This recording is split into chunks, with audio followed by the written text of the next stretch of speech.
Hey guys, it's Elizabeth with the Four Walls Podcast. Today I have Devin joining me. Welcome. Thank you so much. Thank you for having me. Hi. Yes, who I've is been looking Devin? for you. Anyway, I'm Devin. So, Devin, what has been. So my name is Devin. My name is Devin, formerly known as Ready Set Fro on Instagram.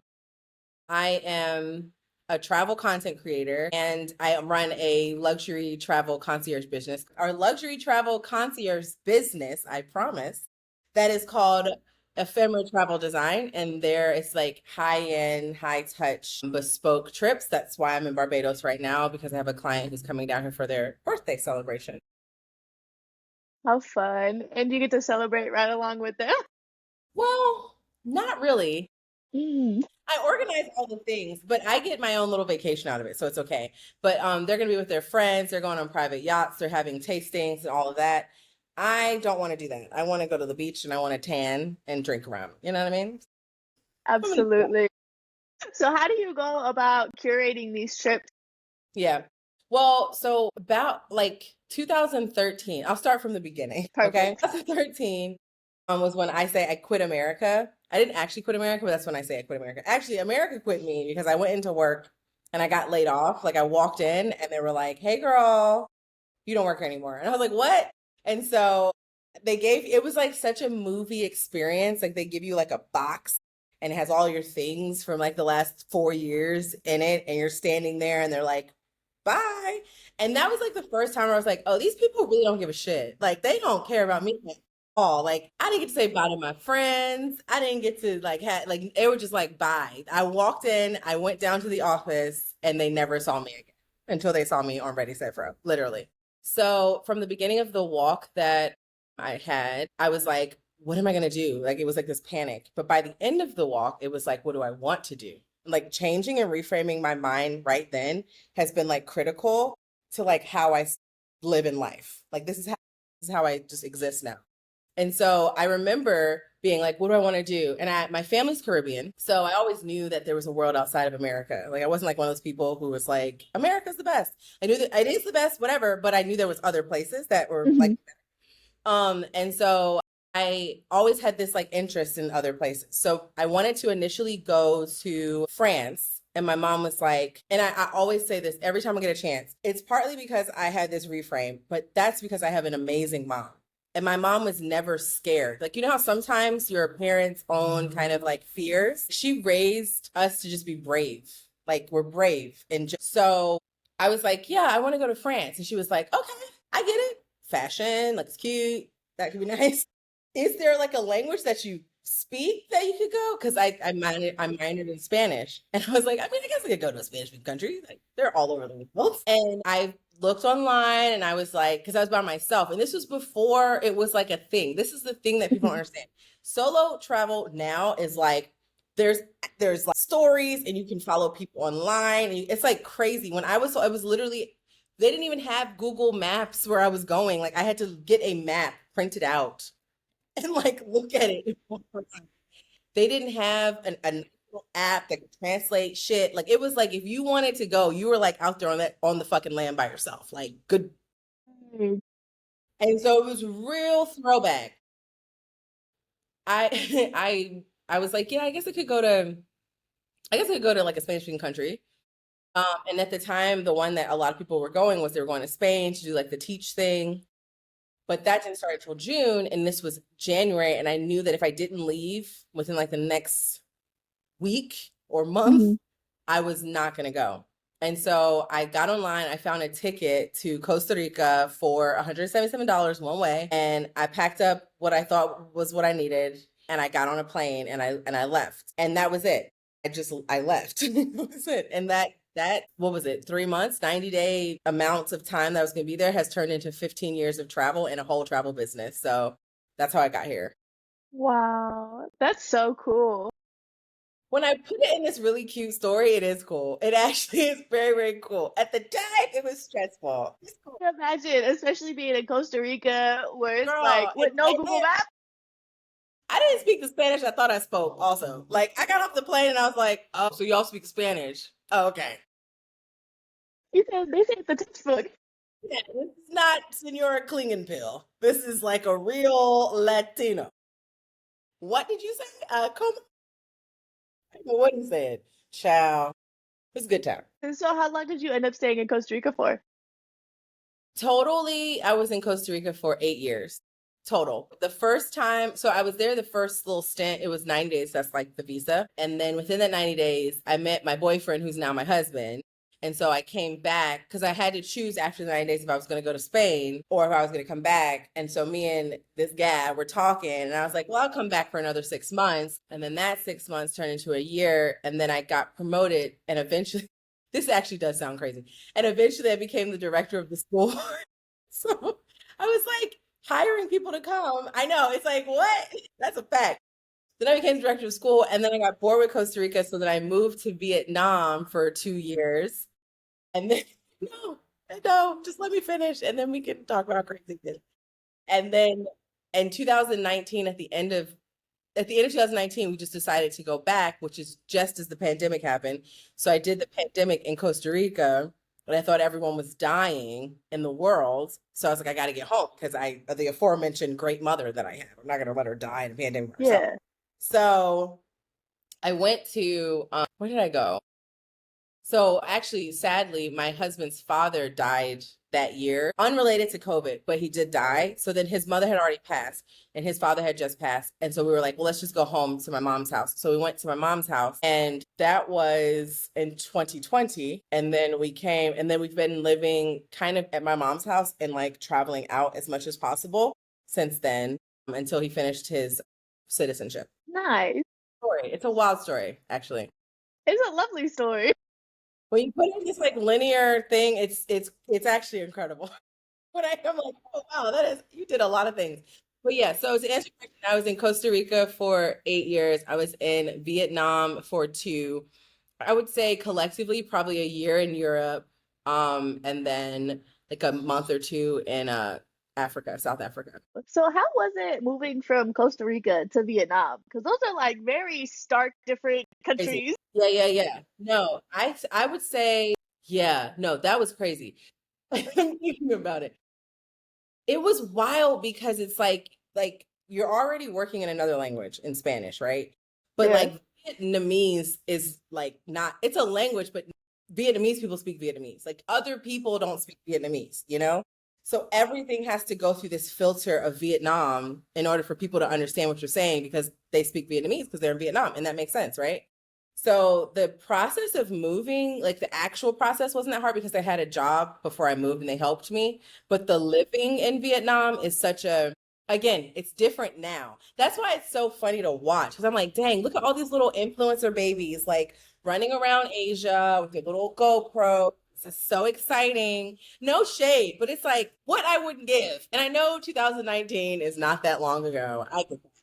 But post-pandemic social media is very different than pre-pandemic social media. And like the gatekeeping is a lot different. And so there's just so much information on the internet, which is why I kind of have this love-hate relationship with being like a travel creator. Cause I'm like, now I'm one of those, now I'm them. You know what I mean? Like we're the same. I too am running around with my tiny camera filming things. Do you know what I mean? It's annoying. Yeah, like, dang, I don't want to be that, but like I am. I am that, but I mean, I'm that in my own way. I think I'm like a Robin Hood of that, I guess, maybe. But yeah. Yeah, because I So mean, you were doing it before it was easy.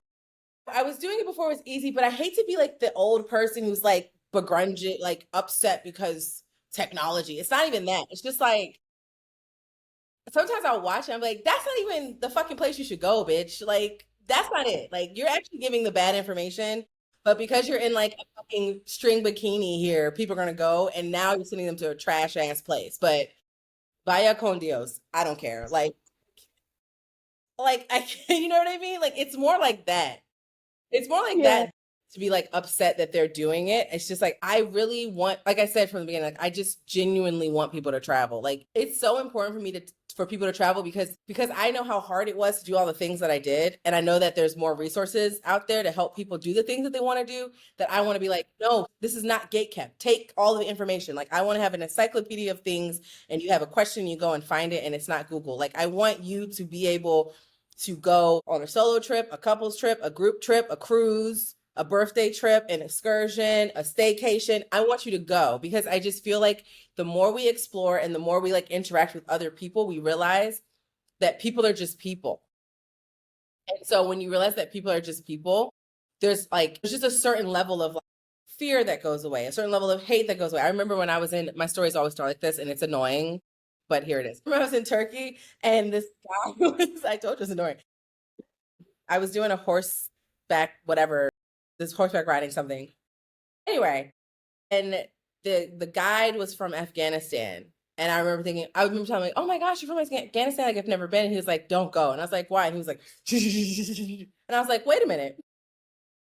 Really, everyone's not killing everyone in Afghanistan. He was like, no. And so I was like, well, tell me the good things about Afghanistan. And then I like learned more about Afghanistan. And no, it's not the tourist capital of the world, but like I'm interested in Afghani food. So maybe if I can't get to Afghanistan, I can find Afghani food in a different place, or I can, find cultural things that are similar in other cultures. Like, I don't think we need to go to every place on earth, but I think that every place has something good to offer the earth. An experience for sure. An experience at the Yes, I love the way that you took that too, because I feel like there's so much, especially coming from America, right? Like there's so much where they're like, oh, we can't go there. And you're like, I need you to just take those walls down and just look past what they're trying to tell you. I'll just take a breath. Because also I feel like Americans are like, not Americans, travelers. I think we just need to spread out a little bit more. Like Hmm. there's these hot spots that are all over the world and we're all concentrating to them. Like right now, everyone's trying to get to Japan. And Yes. again, participating. I'm taking people to Japan. But right now, everyone's trying to get to Japan. Before that, it was like the Phi Islands in Thailand. Now those are completely trashed. It was the floating mountains in Halong Bay, Vietnam. Now there's plastic everywhere over there. There's like, like there was Jamaica, and now even before the storm, it's like the most of the money in the tourism industry is going outside of these countries and these cultures.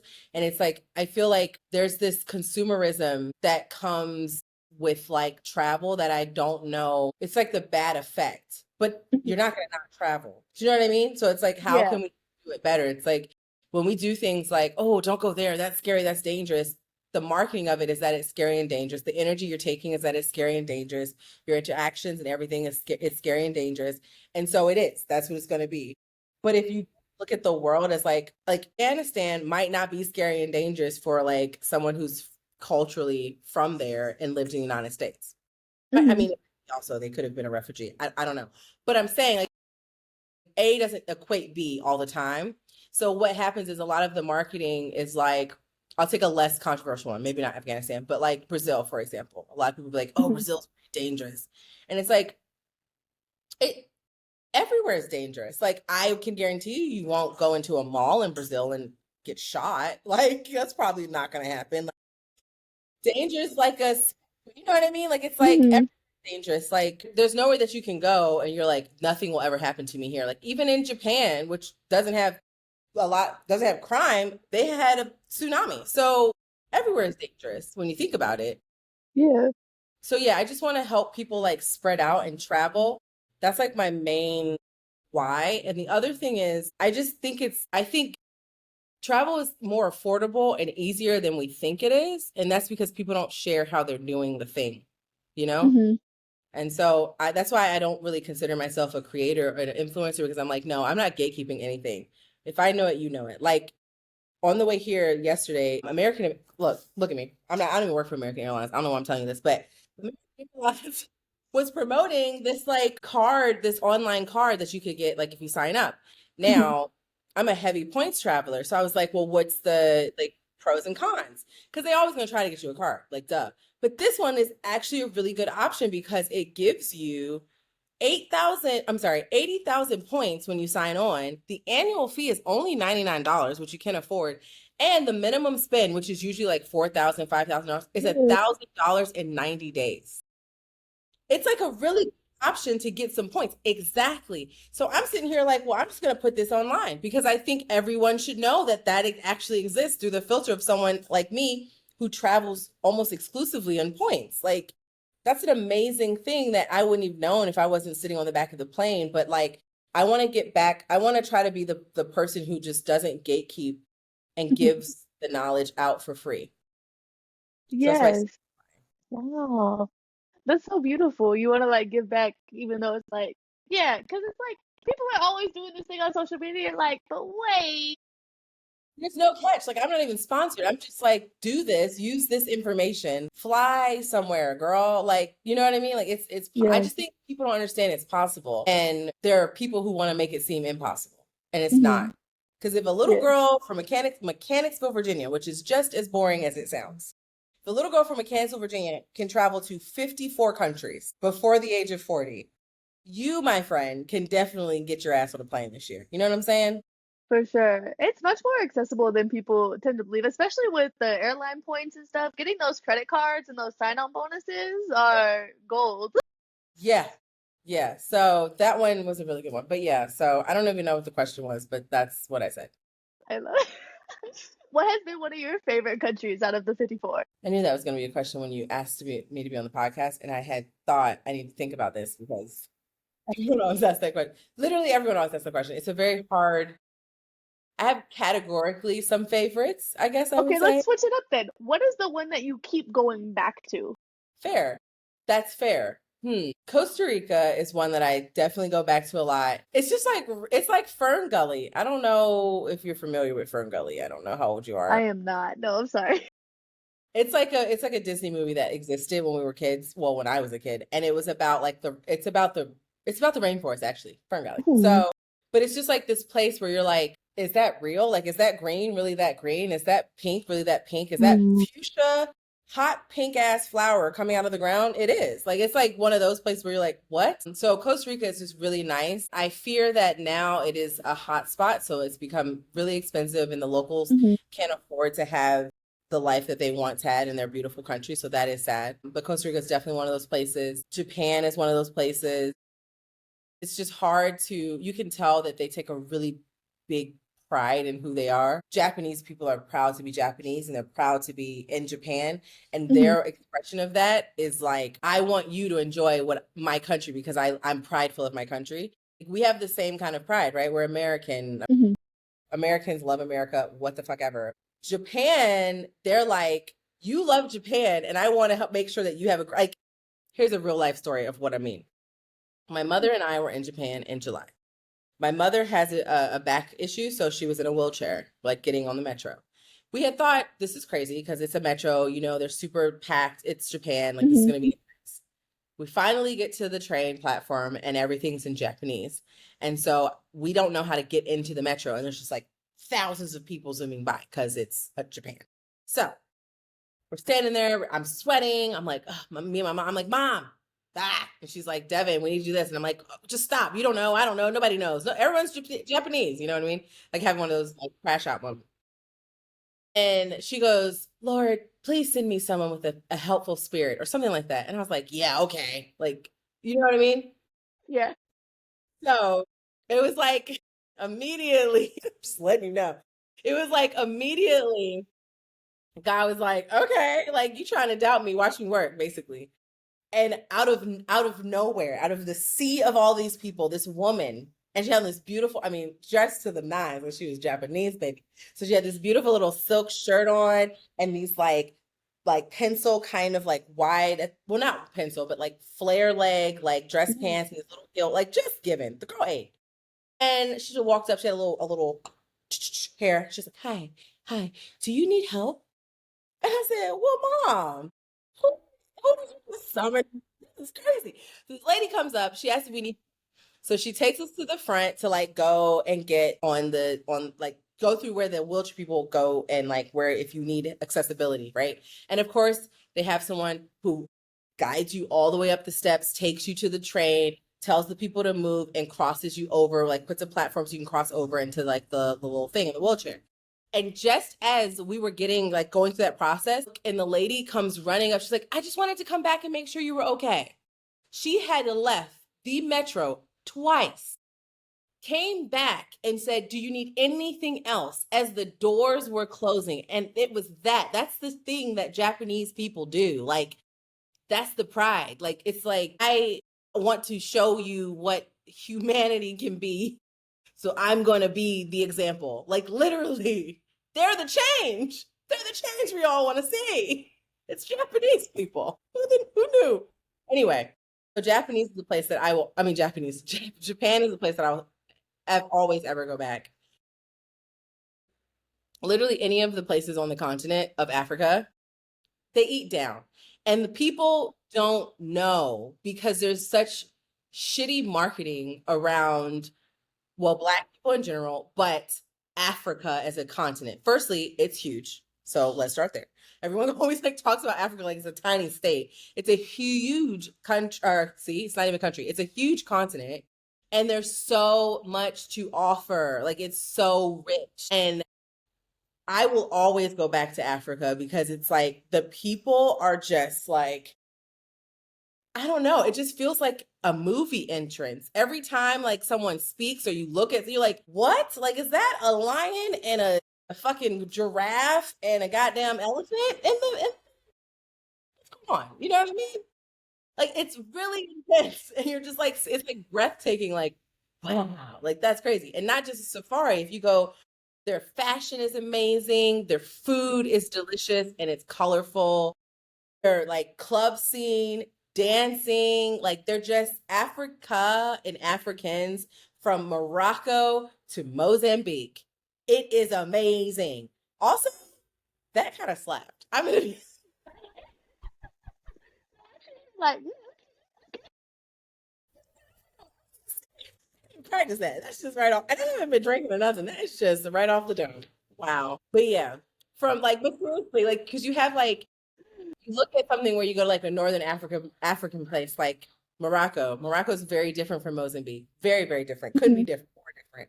But the vibe is still very much there. Like, the food is good. The people are chill. They're beautiful in both places. Like, so yes. that's why it's a question, be like, where would you like your one place? It's like when you get to the point where you're like traveling for like exploration and not for like, points, like not points on my credit card. I'm always traveling with points, but I mean points in like the sense of like a ticker. Then you're like, you can really get a leaderboard of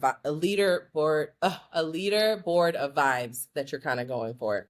And so Yes. those three are like the ones that I like the best. And I love the Caribbean. My family's from the Caribbean, so Barbados, Bahamas, high on my list, where I feel at home. Like, I'm driving on the left side of the car, on the left side of the road, with a roti and a fucking handmade like lemonade and a coconut. Like, I mean, like that just feels like a home type of thing for me. So those are always good. But if I had to, I'm not going to send people here because I don't want y'all to destroy my home land. Yes. Gotta protect it. You know, Yeah, enjoy that. Just kidding. I'm just kidding, Japan. you're not gonna get a coconut, but You will. It's not going to be like this one, but you will. I'm honestly a coconut in hand on a beach. I'm a happy girl for like the whole day, from sunrise till sunset. Absolutely. Man, so what are some of your upcoming trips in the next year that you have going on? Sorry, I just want to interrupt myself really quickly and just let everyone else know that I actually curate solo style trips. And what that means is that they're meant to be solo exploration. So you're not going to be on a group trip that's traditional, where it's like a bunch of people at one place doing all the things at the same time, which you can choose to participate with other people in the group as you want. But the trip is really made if you're a girl who wants to do solo trip, solo travel, you're interested in it, and you never saw an opportunity to do that to some of these far off. So next year I decided to take this kind of like approach that I have to travel and package it into group trips. So my approach to travel is, everybody likes nice things. I'm not saying luxury travel is terrible, because we like nice things. Like, but there has to be something between, sleeping on the floor and sleeping at the Four Seasons. There has to be something that exists between that, right? And so my goal in my group travel and my group trips is to find the space in between. Like, I want to find the space where it's like because when you do that, when you're like, oh, well, I don't know if this is luxury, you're assuming that the people who live in these countries don't like nice things. And that's crazy, because everybody likes nice things. You know what I'm saying? It's just like, we are the people, the consumers are the people who are determining what's nice. And so we just said Four Seasons is nice. So if I put the Four Seasons on it, it's a nice thing. But that's because we said it's a nice thing. So what if we like thought about it through a different lens, and we're like, how can we have nice things that are also not going to like pillage and plunder whole cultures and societies? That's a terrible ad for my trips, but essentially, I try to curate trips that don't do that. So I have next year in March, actually, I have a trip to Costa Rica. It's a winter break series. So every year I go to a different place. The Costa Rica one happens multiple times, but this is the only Costa Rican owned 5-star beachfront resort in the whole country. There's only one. Ooh. I have a deal with them, and you would get everything. Everything is done. Your in-country flights, in-country like travel, you get an excursion, a massage, all your meals, all your drinks, and you have a group meal and a group happy hour and a boat day, and all these things are all included, and it's only $2,500 per person, which is kind of a steal. Yeah, I know. It's a steal. I know. I know. I know. It's crazy. I I'm actually the one that we currently have, we as in me, the one that I currently have that's going in March is full, but I think because I there's probably gonna be more interest, I'll open up another one for that for Costa Rica. And then I have 3 trips to Japan coming up this year. 2 of them are in June, so June 19th through the 28th, and then June 27th through July 4th. It's going to be 2 groups. So one will start in Tokyo, go to Kyoto, and in Osaka. The other one will start in Osaka, go to Kyoto, and end in Tokyo. And then that trip is going to be as well an option for like this group. I'm working with a destination management company, which is like a Japanese owned company, to make sure everything is just like done, high touch, really high end, really nice, but also gives you interesting like Japanese experiences. So maybe not necessarily the Tokyo Mario Kart experience. Maybe you're doing a Tokyo Drift experience, which is cool. Or maybe you're not doing like the sake wagyu tasting, but instead you're doing the samurai experience, which is really cool to be a woman and do the samurai experience, because you actually you don't get the swords will kill you, so they don't actually give you the swords, but like they will. They teach you how to like you actually meet like a real life practicing samurai, which is kind of cool. So like those kind of things. But then also on that trip, I have a really close relationship with a luxury vintage store owner. And so he's going to shut down his store and like open up the reserves for all the luxury browsing that you want to do, just for the group, just for my group, with champagne. And you're just shopping in Tokyo. Like, how cool is Wow. that? So it's like Okay. really, I like to really have like really cool experiences. So those are 2 trips that will be coming up next year. I'm also going to be opening up Sicily and South Africa and Greece and Zanzibar eventually. Oh my It's a lot. God. So you You can are I'll booked also and check out busy. the website. It's Ready Set Pro. What'd you say? I said you are booked and busy. Well, the other trips aren't booked yet, but they will be, and I will be, yes. But yeah, so I have a website. Everything's on the website under the curated trip experiences, which is www.readysetfro.com. That one has all the information. But yeah, the biggest thing that I want to promote though, which has nothing to do with that, is my travel educational content. When you go to Kyoto, there's a lot of over tourism that's happening right now. So what do you do to kind of stay out of those areas or to kind of make it feel like it's not that bad Yeah. for like your group? So the main thing, like I said, you're never going, I cannot deter people from tourism. Obviously, that's Mhm. my whole life. But I think the biggest thing that is important to remember when you're traveling is like the who. Like, who are you going Mhm. through? Are you going through companies that do the work to make sure that it's going back? Like the same, I know it's inconvenient to get like the Hello toothpaste that's like black and it's like has charcoal in it, and it's good for your teeth. It's a pain in the ass because you can just go get some Colgate and have your teeth be cleanish for what you think. But at the end of the day, getting the Hello toothpaste is going to help you. So if you're one, and I always tell people, like, if I'm not the big box travel girly. I'm not going to send you to Cancun to go to, or a Royal Caribbean cruise. I'm not going to do that unless they're paying a sponsorship. And then, hey, girl, I will. No, I'm just kidding. I won't. I won't. I'm just kidding. I would never. I'm just kidding. I think I don't know. I don't know. I will see. But for now, no.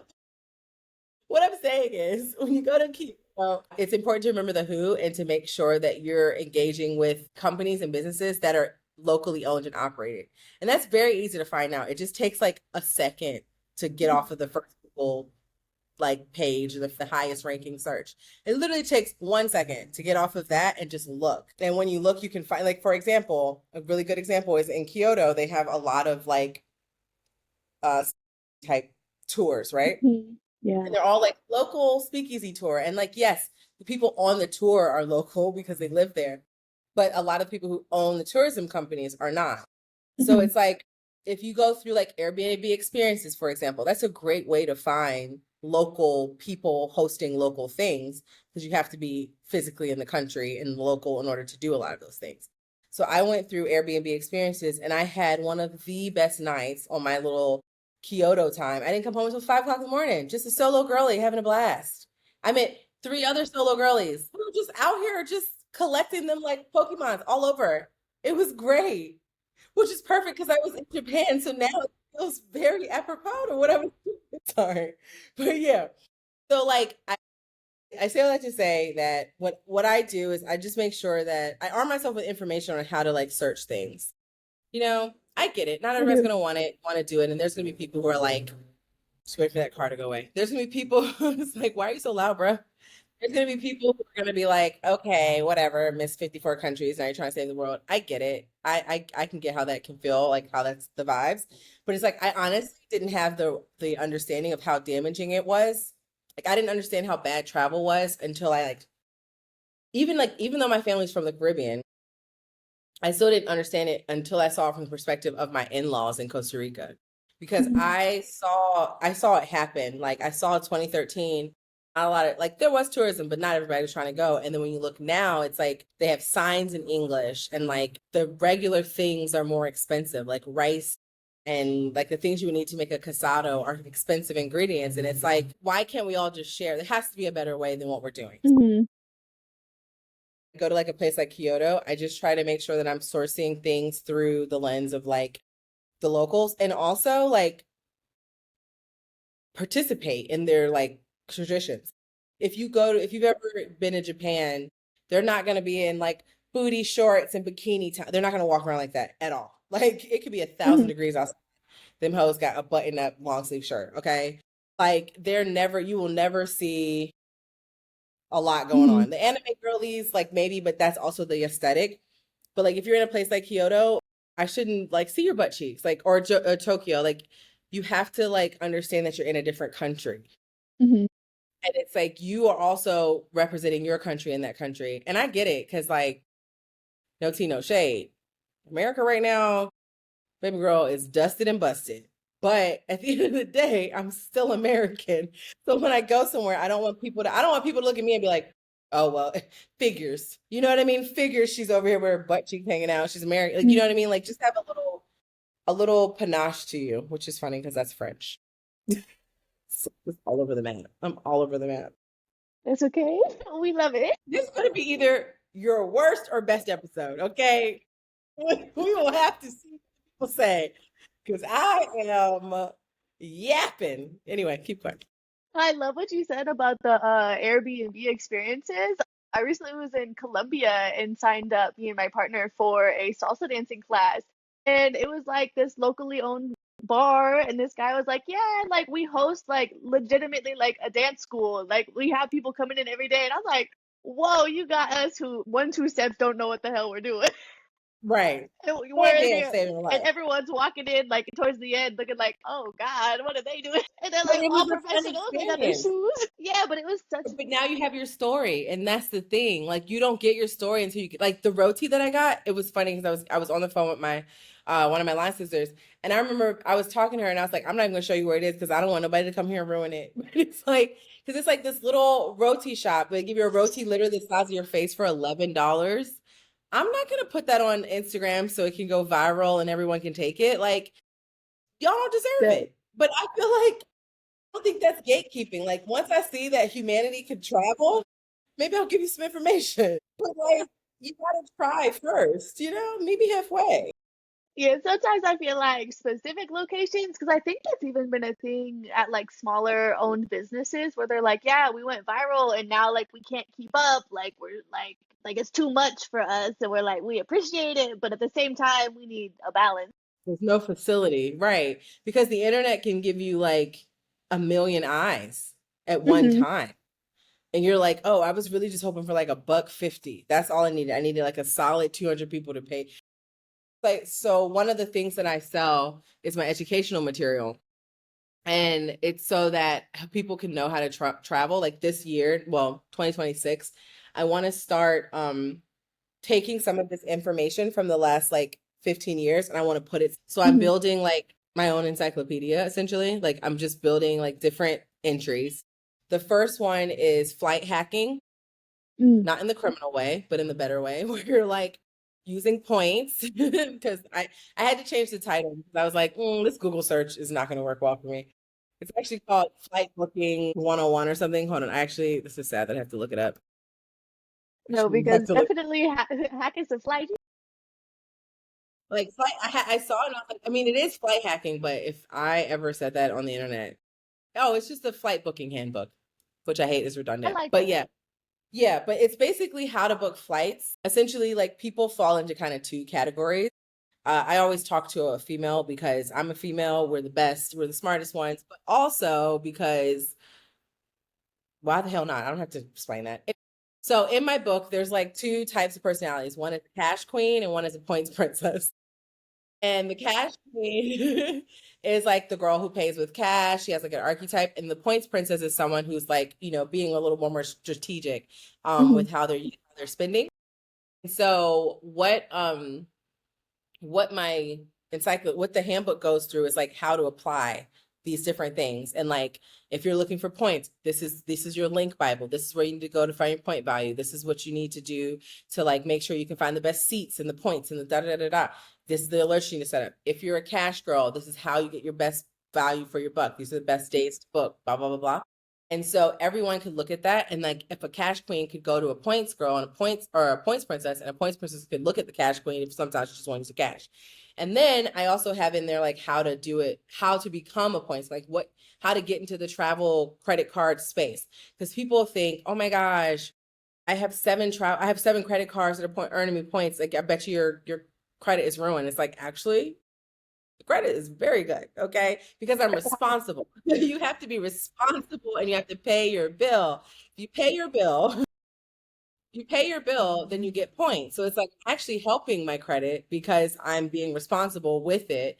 And so I have like the suite of I have the gold, I have the platinum, I have the Citibank and the Capital One and all of the things, but I'm leveraging them so that I'm not paying. My flight here was $120. My round Ooh. trip flight to Barbados was $120 and only 27,000 points, which is not a lot of points. Oh. So it's like if I'm flying, if I can do that, babe, let's like sky's the limit. You give me 80,000 points off of this A Advantage card. That's so many flights just now. You know what I'm saying? Yes. A different island every month on the credit card. But yeah, so that's where I'm at. Love it. Trying to get the word out there. It's hard because I'm competing with a lot of noise. So it's Hmm. just like I have to saying my noise over and over again. But it's hard to participate and say your noise. I mean, you're a smaller kind of podcast. You kind of understand the Hmm. idea of like I have cooler, interesting things that I want to say, and everyone's going to the same podcast. And it's like, but look at me. But you Yes. still gotta just keep going. You still gotta just keep putting it Showing out up. there and like, yeah, keep showing up. So that's what I try to do. I want to give people the information that they need in order to travel. 2026 is like a big, I think, where people need to do some exploration, whether that's solo or with a couple or, by yourself. I mean, a group. But yeah, I want to make sure that people have the resources. So right now, the one that I'm working on, the one that's up is for flights. The next one is going to be the shoulder season almanac, which is going to go regionally across the globe when you should travel and where. The next one after that is going to be like a solo girls, like a solo travelers like guide. So a workbook that you can go through so that you can plan your trip from beginning to end. Yeah, no, I wish I was on this trip. Like, this is gonna be a good trip. Stay tuned for the content. It's gonna be a good one. I told the photographer, send me the B-roll because I want to go on this trip later, honestly. So, what's a country that you would recommend to someone going on their first solo trip? I feel like that's a really good question. And I feel like everyone says kind of like similar things, but I think it's really just like a roadblock, you know? Like I Hmm. feel like if I say, oh, the first place you should go should be Paris, so it's like, oh, well, I was thinking Estonia, you know what I mean? Then they're Hmm. like, oh, maybe I should go to Paris first. It's like putting a layer in front of like what they do. I don't think there's a place that I would recommend because Estonia is amazing. I've been there. Amazing. Great people. The gin is out of this world. Love it. Great. Had so much fun, honestly. I would have never gone to Estonia if I weren't just in Helsinki. Really, like I was in Helsinki and someone was like, "Oh, you can go to Estonia. It's like a 5 hour boat ride across the thing." And I was like, "What?" And so I went and I was like, "Firstly, Helsinki, you're amazing. Also, Estonia, get the here." Like I had no idea. So I feel like I don't ever tell anyone like, "Oh, you should definitely go here."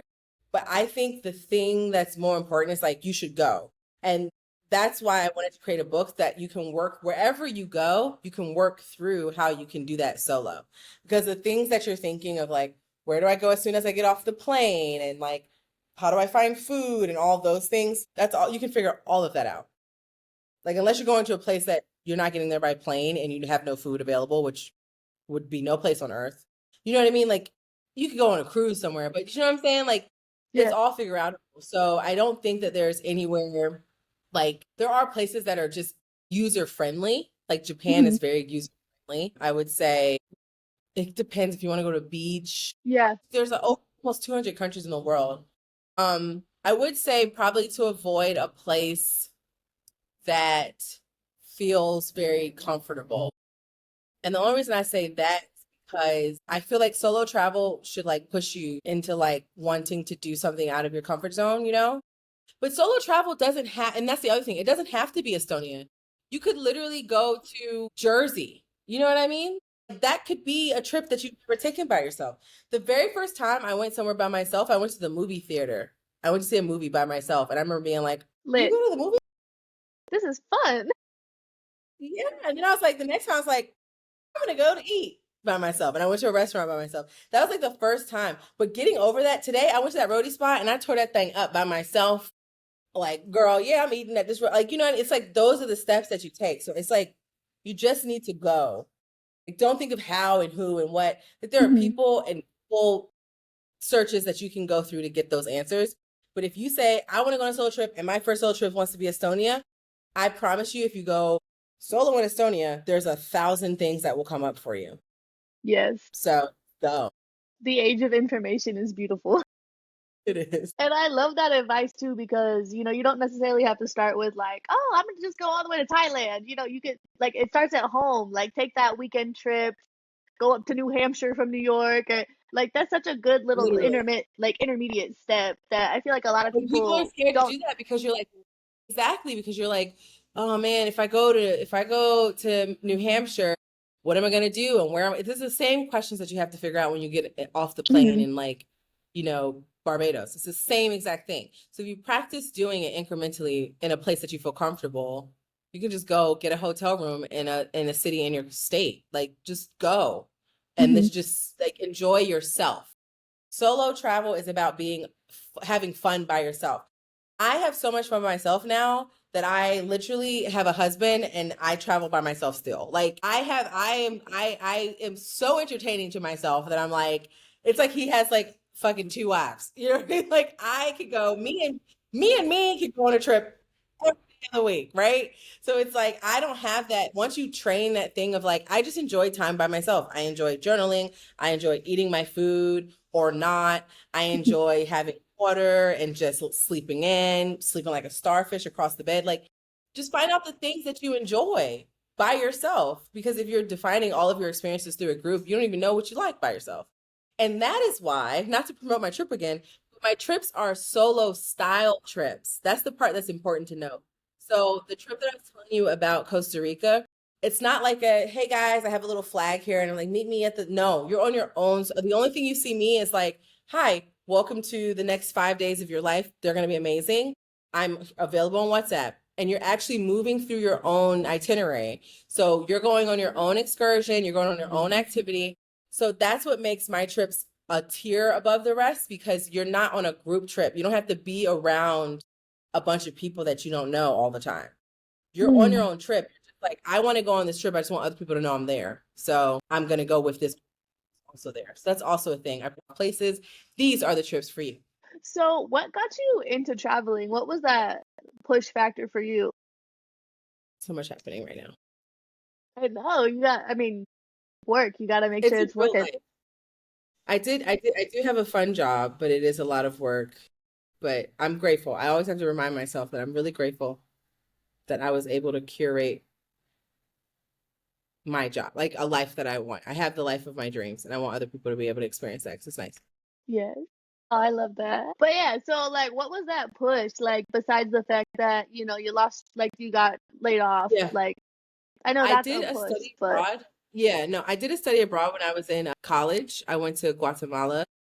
mm, And that was interesting. And on my study abroad, there was another guy. He was a Dutch guy. His name was Matthias. But he was like, he didn't look, when you think Dutch, you're thinking like 7 feet tall, blonde, blue mhm, eyes, like didn't look like that at all. He was like brown and he had like brown hair, dark features. I had never seen like a Dutch person. I just knew the stereotype of Dutch, basically. And so yeah, I was just really interested to see, like, that's what I was like, your world expands a little bit more when you start looking at things and looking for things. And so I think that was where I was like, oh, okay, I'm kind of curious about other things. And then I went to a school that was extremely diverse. And so I was in class with people who didn't speak English, and I was exposed to a lot of different personalities and a lot of different people.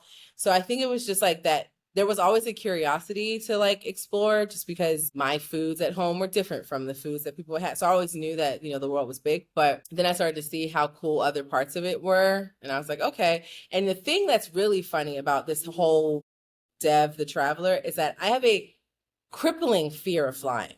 Like I have, this can't be real. She literally can't be calling me again. Hold on. Hello? Hi. Oh, if you could get the tea and coffee, but just for like a day, because I'm unsure, but I won't know until the villa people get in touch with me. So just like, we don't need it for the whole thing. And if not, we can just not have it. And if they request it, we can get it. I just don't have the answer for you. So that's why I was saying if you were already there, if you could pick up like a little bit, then I can confirm. And if we don't need it, then I can just take it. Yes. Yes. Okay. Thank you, Ashley. They should definitely have that. Yeah. I mean, yes. Yeah. They should have soap and everything. If you send me a list of the things that you want me to ask them, I can send it to the villa right now. Just if you list it out, then I can ask the villa people if they have these specific things in the house. No, yeah, that's a good idea. Yeah, okay. Thank you. Bye. I hate that that's it's happening. okay. It's so annoying. It's okay. Blocked off the time before, and then now they're like, well, you said you weren't going to be free 2 hours ago, and it's now free time. But yeah, that I went on the study abroad trip, and that's kind of what widened my worldview. And then I just kind of from Costa Rica, I had to do a visa run, and I went to Nicaragua, and I was like, dang, look how different these countries are, and they're right next to each other. And knowing I had already been to Guatemala, and then I went to Panama, I was like, so you're telling me these four countries that are just like Guatemala, Costa Rica, Nicaragua, Panama, like they're staunchly different from each other, and they're this close. Like, what does Italy look like? You know what I mean? Like, what is the difference? Like, if this is what these three countries can do, then what does this other country like look like? So I think that's kind of just feeding that curiosity. And then once I went to South Africa, that was when I was like, oh wait, the world's huge, actually. Yeah. So doing that through and the fear of flying that I have, it's like I know that just on the other side of like this anxiety attack I'm having, 100,000 feet in the air or whatever, is the thing I want. So it's like when I was coming to Barbados, there was terrible turbulence, terrible. Actually, when I was going from where was I? Mykonos to Italy, there was the word I was sure that was the end of my life. I was crying. The little Italian lady didn't speak no English next to me. She grabbed my little hand and she's like, name? And I was like, Devin. And she was like, Devin, Devin. I was like, girl, rub my hand and say my name because I'm freaking out. And like, it's just like literally, but I knew that firstly, I can't fly a plane. So I just got to trust God, people who can. I can't do nothing. And secondly, we're here now. I'm in the sky. What will be, will be. That it's like those it's just having to go through that over and over and over again is really what has made me like a traveler, because it's like you just got to keep going. Wow, So, yeah. that's crazy because I know so many people that are like, I don't fly because I'm scared of it. And you're like, I'm gonna do it regardless of the I'm fact that I'm terrified. scared of it. I'm terrified. I tell people that every single time I get in a flight, every single time I am terrified. Every single time I'm freaking out. And I've been to so many countries. Like that's the thing. Every single time. So You just gotta fight just past do it. it. Man, do you have any closing statements for anyone that's listening? Okay. I know this has been a wild ride. Okay. And you might have liked it. Maybe you didn't. I don't know. I hope you liked it. Beyond like buying all the things and booking all the travel, or booking my travel through me specifically, which I obviously wish you would, it would be great. But beyond those things, it's really important that you understand that travel is something that you can do. Mhm. Like I need people to understand that travel is possible for everyone. And it's not just a merit of like wealth or life or status. It's something that will literally change you to the thread of who you are, the core like values that you have, and it changes you so deeply, and it's so important in a world that is so divided, and in America that is so divided, and a world that can feel chaotic because of that division. The only way that we can all start to come back together is if we just remember that we're all people, and exposing ourselves to more people around the world is how I believe I do that. Makes me empathize with people better. It makes me have more patience when the little woman who is working in her second language can't quite get through what she needs to say at the bank teller. I'm not gonna get mad at her. She's doing her best. Because I know when I'm in her country, someone had to do that for me. I say all that to say travel is something that it's good and it's fun, but it's something that is like required and necessary to participate in humanity. We just all got to get out here and see all of us. Yes, I love that. That's You drop, you want to drop the mic at it. no, I love that. I think that was a really good parting words. Thank you so much for your time and everything, and I wish you such a wonderful trip in Barbados. Enjoy the beach and the Thank coconuts you. and the rum. With your podcast, it was so fun. I watched a couple episodes and I was like, oh, this is cute. I like this. Thank you so much. Yeah.